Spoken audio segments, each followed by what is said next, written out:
My Berkshire Hathaway stock cost me $16 a share, and it's now selling for almost $300,000 a share. That's been a very good investment. It took a long time, and it was a long-term investment where I liked the people I was investing with, and I liked the companies I was investing in, and I just sat there for more than 50 years. Lo and behold, it's worked out very well.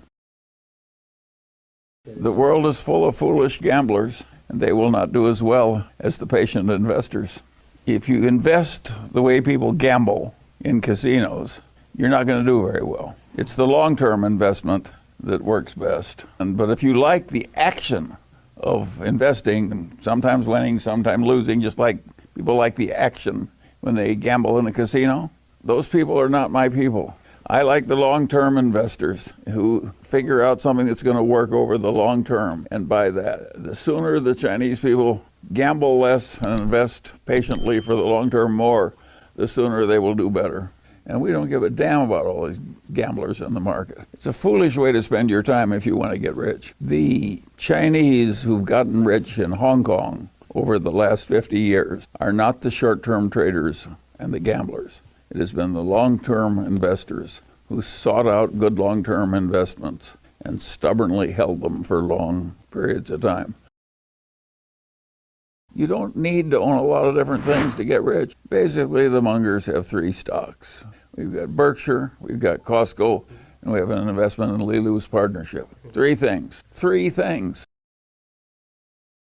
There's a saying in America they call a long attention span. They can keep their mind on a game or an activity for a long time until they've solved it. And the Chinese do have a long attention span. And that is a hugely desirable quality because you're more likely to get the right answer if you think deeply and hard about a subject for a long time.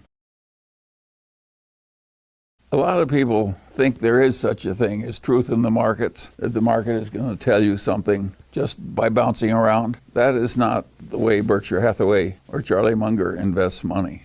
We have a view as to what the intrinsic value is of what is being traded, and we only buy it when we think it's worth more than we're paying. So we're trying to make a long-term investment by waiting for something to be underpriced and then buying it.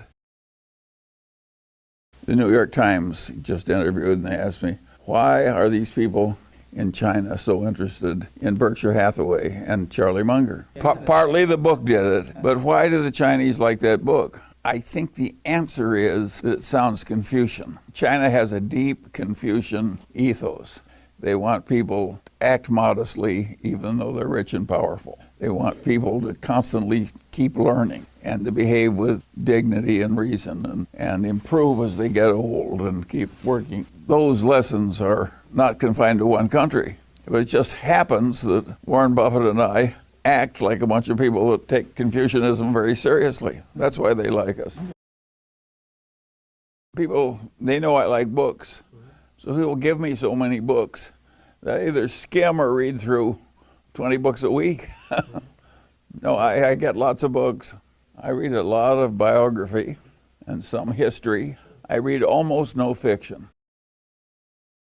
So they also want to know, the second part of the question is that from your perspective, where is Chinese security market today? It is like the 73, 74, 82. Where is it now? How do you really see the current stage of the security market? They wanted both of us to answer, so you'll go first. Right. I think there's more value for the investor if you buy the best companies in China or the best companies in the United States. I think that at current prices, the best companies in China are selling cheaper than the best companies in the United States. So I think the Chinese don't have to go abroad to find good investments. They've got plenty right in their own country. There's some awfully strong companies in China that are selling at reasonable prices. I don't have many bad investments. Neither does Lilu.